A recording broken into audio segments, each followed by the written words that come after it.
defandoo ñu war a ànd booloo liggéey pour un développement pour un Sénégal meilleur. damay ñaan képp ku fi nekk su ñibbee këram ñu waxtaan ak famille am waxtaan ak xaritam yi ne leen votel leen Macky Sall. doon na lu noble parce que gis ay xale yu tuuti yu day nii chanter hymne national bi normalement tey na nga CRETEF di jàng mu doon li nga xam ni ñëpp war nañ ko saluer li ñu fi jël ne avenir incha allahu rabbi dinañ ko gën a yokk yaa Fatoumata Ka bi nga xam ni mi ngi fi jël nañ ko yaa Ngone aussi et je crois deux autres yi nga xam ni jël nañ leen ci village bi fayal leen formation nuy jàng loolu Amadou François Gaye et la jeunesse consciente moo ko def te incha allahu rabbi daan leen topp ba fu seen donc maa ngi gërëm ñëpp di sant ñëpp. Vous avez été aussi aux États-Unis, vous avez été aussi dans une organisation non gouvernementale. Est-ce que vous pouvez nous expliquer un peu? Voilà, donc en ce moment je suis le directeur exécutif de Africorps. C'est un organisme qui est basé aux États-Unis, notamment à Philadelphie. J'ai commencé à travailler avec eux depuis 2006. En 2006, j'étais le responsable de la zone Afrique. Donc j'étais basé à Londres. Et à partir de 2007, fin 2007, début 2008, j'ai été coopté au niveau du bureau exécutif pour notamment être le directeur exécutif de l'organisme. Aujourd'hui, nous sommes basés dans pratiquement 7 pays anglophones en Afrique et notre base se trouve aux États-Unis, au Texas et à Philadelphie. Et vous faites quoi là-bas? Nous travaillons dans le domaine humanitaire, précisément dans le domaine de la santé, de l'éducation et l'environnement. Donc ce sont des domaines qui sont très importants aujourd'hui dans le monde entier, je dirais. Notamment dans le domaine de la santé, nous avons eu à construire des centres de santé un peu partout au Libéria, en Gambie, Nigeria et au Ghana du monde. Donc nous avons eu à faire pas mal de projets qui sont aujourd'hui disponibles sur le net.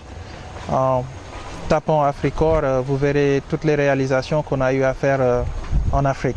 Et c'est certainement cela qui vous a poussé à mettre sur pied donc ce mouvement de jeunesse consciente.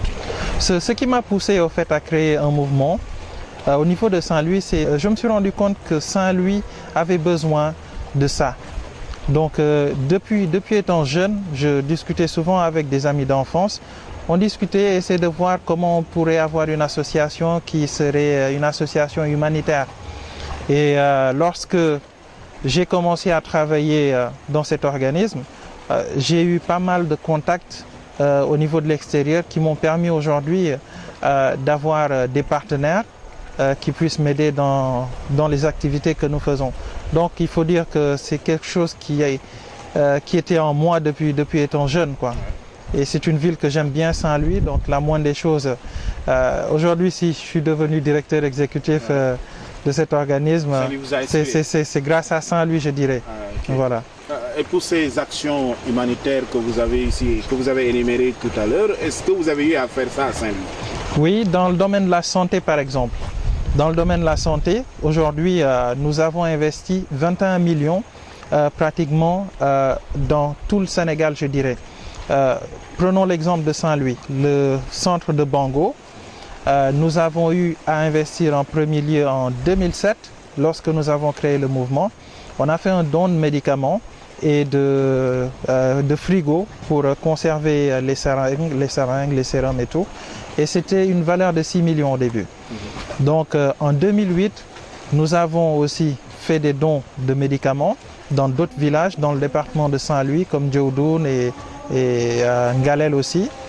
Donc jusqu'à aujourd'hui, nous avons dépensé environ 25 millions juste dans le domaine de la santé. Et ce sont des choses qui sont palpables aujourd'hui. Vous allez dans ces centres de santé, vous verrez ce que le mouvement a eu à faire pour Saint-Louis. D'autres actions humanitaires? Donc dans le domaine du sport, par exemple, l'année dernière, j'étais le parrain de la zone 9 qui regroupe les ASC de la commune de Saint-Louis et la zone 11 qui regroupe les ASC du département de Saint-Louis. Donc j'étais le parrain On a eu à dépenser pas mal de millions, je ne sais plus exactement, peut-être entre 9 et 10 pour ces deux zones. Et j'ai été accompagné par les deux bureaux, le bureau de la zone 9 qui est dirigé par Lamine Ba et la zone 11 dirigée par M. Wad. Donc nous avons quand même fait pas mal de choses au niveau de Saint-Louis aujourd'hui et c'est ce qui vaut en fait cette connaissance, la connaissance en fait du mouvement qui est reconnu au niveau de Saint-Louis et je dirais même au niveau du Sénégal. Vous avez aussi assisté le monde rural avec, en ce qui concerne l'électrification rurale. Exactement. Donc juste avant la campagne présidentielle, j'avais discuté avec le président Macky Sall pour essayer de voir comment le mouvement Jeunesse Consciente Républicaine pouvait apporter une touche un peu humanitaire par rapport aux partis politiques. Donc c'est là que j'ai proposé de faire des dons de panneaux solaires. Donc comme je vous l'ai dit, grâce à mon travail des États-Unis, j'avais pu avoir des connexions un peu partout. Et j'ai un ami à moi qui m'avait, pendant cette période, m'avait offert 90 panneaux solaires. Donc dans ces 90 panneaux solaires, nous avons pu électrifier 18 villages dans le département de Saint-Louis. Et donc c'était un programme qui a pratiquement réussi. Et franchement, c'est ce qu'on aime nous. On voit que ce sont des actions qui font développer notre ville et sont des actions qui sont aujourd'hui des actions concrètes par rapport à la politique d'avant. Ouais. Voilà. Vous êtes habillé aux couleurs de l'APR. C'est de l'inspiration ou bien qu'est-ce que vous liez avec ce parti? Je vois que vous aimez bien taquiner. Bon, franchement, je vous dis, hein, moi, je suis mon président. C'est quelqu'un qui m'inspire en fait. Lorsque vous avez la chance de discuter avec lui, vous vous rendez compte que c'est un grand homme. Un peu de vos actions politiques à Saint-Louis. Mes actions à Saint-Louis, nous avons eu à faire pas mal d'actions politiques pour la paix. Donc pratiquement dans la région, les gens me connaissent que, sous le nom de la paix, sous les couleurs de la paix aussi. Et nous avons pu tirer les jeunes qui ne voulaient pas faire de politique par exemple, les tirer dans notre mouvement pour qu'ils puissent aider l'Alliance pour la République. Donc il y a, c'était l'année dernière, nous avons eu un programme un peu comme les UVO, donc un programme qui recrutait 200 jeunes pour qu'ils soient des viviers. Donc aujourd'hui ce sont ces jeunes qui nous ont aidés pratiquement durant toutes les campagnes que nous avons eu à faire. Ce sont des jeunes qui nous ont suivis et qui nous ont aidés pratiquement dans les actions politiques pour la paix. Donc franchement le mouvement a vraiment massifié et il a beaucoup fait pour la paix. Et ces jeunes sensibilisaient les populations. Voilà, donc ces jeunes faisaient du port. Et je ne connais plus exactement le nombre exact de maisons que nous avons eu à visiter, mais je sais que ces 200 jeunes étaient divisés en groupes de 10. Donc ils ont eu à faire pas mal de maisons dans la commune et dans le département aussi. Y a-t-il un lien entre vos actions humanitaires et vos actions politiques? Vous savez, j'ai commencé d'abord dans l'humanitaire pour ensuite plonger dans la politique. Donc je dirais que ce sont deux actions qui sont, deux domaines qui sont liés. Parce que quand on fait la politique, c'est pour le développement de sa ville ou de son pays. Donc l'action humanitaire, pareil. Donc je me dis que c'est pareil, quoi, ces deux actions. Voilà. On peut dire aussi aujourd'hui que vous êtes acteur de la massification de la paix à Saint-Louis. Voilà, dire ainsi. Et lorsqu'on a pris l'initiative d'aller avec le président Macky Sall, pendant cette période, personne au niveau de Saint-Louis ne parlait de la paix. Donc on était les premiers pratiquement à se jeter dans ce terrain. C'était un peu difficile parce qu'il y avait certaines réticences et tout, mais aujourd'hui on ne le regrette pas quand même. On ne le regrette pas. S'il y avait à peindre Macky Sall après plus de 100 jours à la tête de ce pays, qu'allez-vous... Bon, il a trouvé le pays dans un état vraiment lamentable, je dirais. Il a trouvé des difficultés et lorsqu'on parle même de sécurité nationale, il y a eu pas mal de choses aujourd'hui avec la situation du Mali, de la Mauritanie. Donc quand même, c'est quelqu'un qui a pu gérer tout cela. En 100 jours, il a fait pas mal de choses. Et il faut le reconnaître aujourd'hui. Vous prenez l'exemple des denrées alimentaires qu'il devait aider à être beaucoup plus accessible. Il a eu à faire quelques pas par rapport à cela. Et je pense qu'il est encore trop tôt pour parler de bilan parce qu'on ne peut pas développer un pays ou même régler les problèmes d'un pays en 100 jours. Moi, je pense qu'il faut d'abord lui donner 1 an pour qu'on puisse parler d'un tout petit bilan, quoi. Donc, durant ces 3 premières années, je pense qu'il pourra nous montrer exactement là où nous irons si le Sénégal atteindra un certain niveau de développement. Là, nous le saurons d'ici 3 ans en principe. Justement, par rapport à tout ce qui attend le chef de l'État Macky Sall, vous en tant que jeune responsable de l'APR, aujourd'hui, quel est le secteur qu'il va falloir peut-être booster? Je pense d'abord qu'il faut parler de l'agriculture.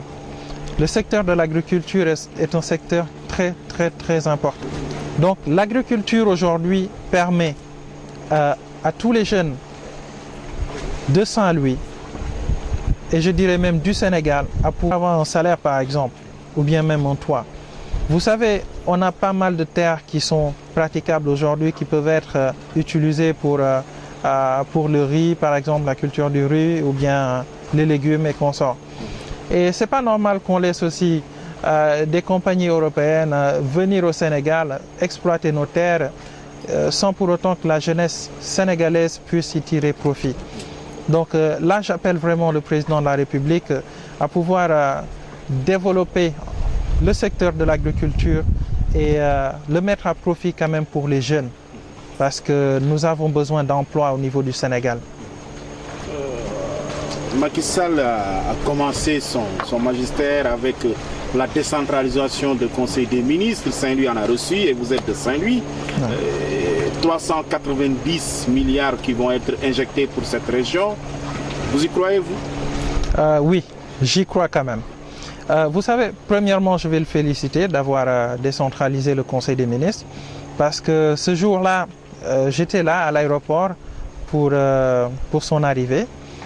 Et j'ai eu un sentiment, certes je suis jeune, je n'étais pas là lorsque Saint-Louis était capitale de l'AOF, mais j'ai senti que Saint-Louis était devenu capitale du Sénégal.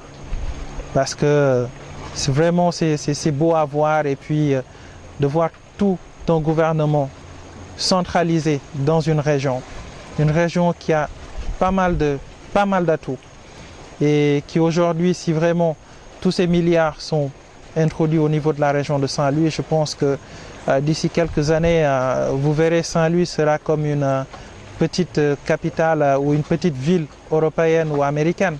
Ça, j'en doute point. Espérons-le. En ce qui concerne l'avenir de l'APR à Saint-Louis, vous êtes optimiste pour sa massification? Ah oui, et là, j'ai un conseil à donner à mes frères et sœurs du parti. Il faut s'ouvrir à tout le monde. Nous avons besoin d'avoir des gens capables, des gens qui pourront amener le parti à un certain niveau. Nous sommes un parti jeune. Nous avons besoin des gens qualifiés qui puissent venir nous assister et continuer le travail de massification que nous avons eu à faire depuis le début. Donc il est très important aujourd'hui d'ouvrir quand même les vannes et de laisser entrer les gens pour qu'on puisse continuer le travail. Vous savez, aujourd'hui Macky Sall est le président de tous les Sénégalais. Il n'est pas le président des membres de l'APR. Donc nous devons avoir un cœur ouvert et travailler ensemble pour le développement du Sénégal. La présidentielle, les législatives, bientôt les sénatoriales et les municipales, Amadou François Gaye lorgne-t-il le fauteuil de maire de Saint-Louis? Écoutez, je ne dirais pas que je lorgne le fauteuil de la mairie, mais par contre, mes ambitions aujourd'hui pour la ville de Saint-Louis vont me pousser quand même à demander à être au niveau de la mairie en tant que conseiller, je dirais oui. Donc, par contre, essayer de pousser mon frère Bamba Dièye, là, franchement, je ne suis pas encore à ce stade. Donc, par contre, nous avons des ambitions pour la ville de Saint-Louis. Et c'est normal quand même que notre mouvement puisse avoir une voix au niveau de la mairie de Saint-Louis. Peut-être la dernière question, vous avez des ramifications aux États-Unis. Vous, en tant que jeune, qu'est-ce que vous pouvez apporter pour la ville de Saint-Louis? En fait, je dirais ce que j'apporte aujourd'hui pour la ville de Saint-Louis, c'est avant tout, personnellement, hein, je dis l'espoir. Parce que quand je vois des milliers de jeunes aujourd'hui qui sont membres du mouvement Jeunesse Consciente Républicaine et qui sont là matin, midi, soir à travailler avec nous pour le développement de Saint-Louis, je me dis que c'est parce qu'ils ont espoir en ce mouvement. Et je considère que c'est quand même quelque chose de très important. Et je le prends à cœur. Nous sommes là pour le développement de Saint-Louis et essayer de trouver à ces jeunes des formations, trouver à ces jeunes du travail. Donc le mouvement est là pour le développement de Saint-Louis. Nous comptons 223 jeunes qu'on a eu à former depuis 2007 et je dirais que la moitié aujourd'hui ont trouvé un emploi. Et récemment, au fait hier, il y a une jeune fille qui est venue vers moi me dire que c'est le mouvement qui lui a offert une formation en restauration et hôtellerie. Et aujourd'hui, elle travaille à Dakar. Donc c'est une fierté pour moi de voir ces jeunes trouver une formation et un emploi grâce à Jeunesse Consciente Républicaine. Les perspectives avant de boucler les... Perspectives, je dirais avant tout que Dieu nous donne longue vie et bonne santé pour continuer nos activités futures. Et le domaine de l'agriculture sera un domaine que nous allons exploiter parce que nous avons 200 hectares aujourd'hui dans un endroit qu'on appelle Tundubiset, vers Sawagne, et nous comptons l'exploiter. Et par rapport à cela, je demande quand même aux jeunes et aux jeunes Saint-Louisiens de se rapprocher du mouvement. Et nous allons voir comment nous pourrons exploiter ces terres à profit et essayer d'aider les jeunes quand même. Voilà. Amadou François Gaye, merci. Vous êtes donc, je le rappelle, le coordinateur du mouvement Jeunesse Consciente Républicaine. Ouais. Et je voulais rajouter une chose rapidement. Et, donc je suis ici avec mon ami et frère Samba, Alassane Cham, qui nous vient d'Afrique du Sud. Ouais. Donc c'est un jeune qui a eu à faire vraiment un travail remarquable au sein de l'APR. Côté communication, zéro faute, je vous le dis. Il est tout le temps sur le net, c'est lui qui balance pratiquement tout ce qui se passe dans le parti. Ouais. Et je le remercie quand même d'avoir accepté cette invitation, d'être à Saint-Louis aujourd'hui avec nous. Oui, peut-être un mot. Donc je le laisse avec vous. Ouais. Peut-être qu'il pourra partager son expérience politique. Je suis Samba Alassane Cham, je suis spécialiste des technologies de l'information et de la communication. Je vis en Afrique du Sud, par ailleurs en tant que Sénégalais aussi qui s'active pour son pays. Je suis le président du mouvement Djamba, par ailleurs aussi coordinateur du parti dans la ville du Cap, en Afrique du Sud. Coordinateur de l'APR. Oui, à Cape Town. À Cape Town. Yeah. Quel témoignage pourrez-vous porter à l'endroit de Amadou François Gaye? Oui, je vous remercie d'abord de cette invitation pour témoigner sur le travail de mon frère ami Amadou François. Je sais qu'au Sénégal aujourd'hui, nous sommes en train de vivre une ronde des générations que des jeunes comme lui n'ont pas besoin de précipiter, parce qu'ils sont techniquement compétents et socialement utiles, surtout à la cause républicaine qui nous intéresse à l'état actuel du processus. Donc Amadou François Gaye, les efforts qu'il est en train de mener soit au Sénégal et à l'extérieur, auprès de la diaspora, c'est des efforts qui méritent d'être encouragés. Ce n'est pas maintenant que j'ai commencé à le suivre, bien avant même l'élection du président Macky Sall, disons ça fait 2 ou 3 ans maintenant que j'ai commencé à le suivre. Et je sais qu'il est en train de poser des actes porteurs de techniques innovantes, capables d'être répercutés un peu partout au Sénégal pour engager les jeunes sur la voie du véritable développement. Donc c'est pratiquement l'essentiel que j'avais à dire sur ça. Et j'invite toutes les autorités de la région de Saint-Louis, et particulièrement les responsables du parti, à collaborer avec lui pour arriver à un win-win, d'abord pour le parti et aussi pour la coalition qui est tout autour du président de la République, qui doit l'aider à réaliser le programme présidentiel pour lequel le peuple sénégalais l'a plébiscité à plus de 65%. Je vous remercie.